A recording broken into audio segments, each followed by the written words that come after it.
É possível nós observarmos um desenvolvimento teológico dos apóstolos ao longo de suas epístolas? Eu acredito que sim. E eu vou colocar aqui um exemplo que seria o caso do apóstolo Pedro, para demonstrar que o que o apóstolo Pedro acreditava mudou ao longo da sua trajetória ministerial. Ou seja, a concepção teológica que Pedro tinha foi alterada, modificada através de novas experiências teológicas, metafísicas e teológicas. Então, vamos colocar o que aconteceu no livro de Atos.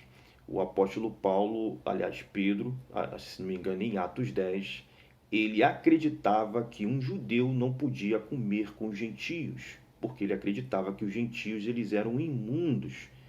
Acreditava que os judeus eles tinham que se separar dos gentios. Então, o evangelho não deveria ser proclamado aos gentios. O evangelho deveria ser proclamado somente aos judeus. Esta era a concepção teológica arcaica, limitada do apóstolo Pedro. Mas nós observamos que ao longo da história bíblica, através de uma revelação transcendental, espiritual, metafísica, o apóstolo Pedro ele se convence de que sim, o evangelho também pode ser pregado aos gentios. E na casa de Cornélio ele faz o sermão. Antes de fazer o sermão, ele disse assim: eu achava que você sabe muito bem que não é lícito um judeu se sentar à mesa para comer ao lado de um gentio, porque um gentio era considerado como imundo.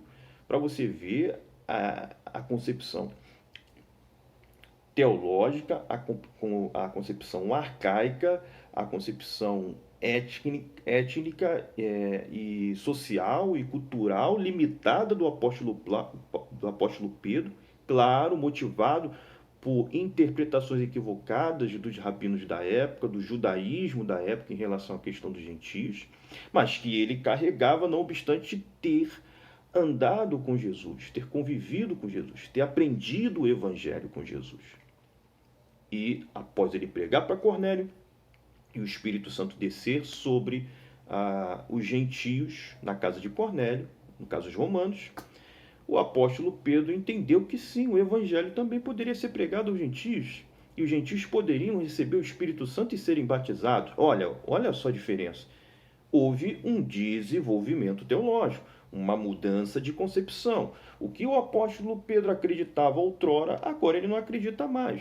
Ele acreditava anteriormente, de que o evangelho só poderia ser pregado aos judeus. Mas agora ele acredita que o evangelho poderia também ser pregado aos gentios. Veja aí o desenvolvimento teológico, a ampliação teológica.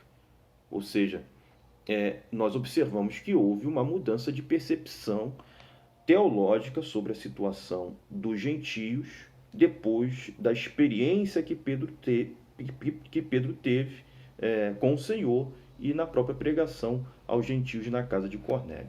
Então estou demonstrando que os apóstolos eles são pessoas que estão circunscritas ao tempo, ao espaço, ao contexto cultural, social, político e religioso da época. Eles recebem o evangelho, mas estão em constante desenvolvimento teológico. E esses desenvolvimentos nós vamos observar, se nós formos perspicazes, observaremos esses desenvolvimentos ao longo dos seus escritos. Né? No caso do apóstolo Paulo, quando nós pegamos a cristologia do apóstolo Paulo nas suas primeiras epístolas, percebemos que é uma cristologia bem elementar, bem básica. Mas quando nós chegamos em epístolas como Efésios, como a epístola aos Colossenses, a cristologia do apóstolo Paulo ela toma uma forma muito mais vigorosa, muito mais complexa. Então isso demonstra também um desenvolvimento de ideias teológicas em relação à soteriologia.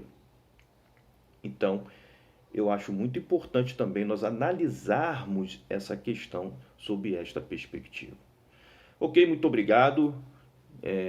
5 minutos. Eu acredito que vocês entenderam bem o que nós estamos propondo aqui. Há muito a se falar, mas é só para que vocês pensem nessa possibilidade, de desenvolvimento teológico ao longo das epístolas dos apóstolos. Muito obrigado.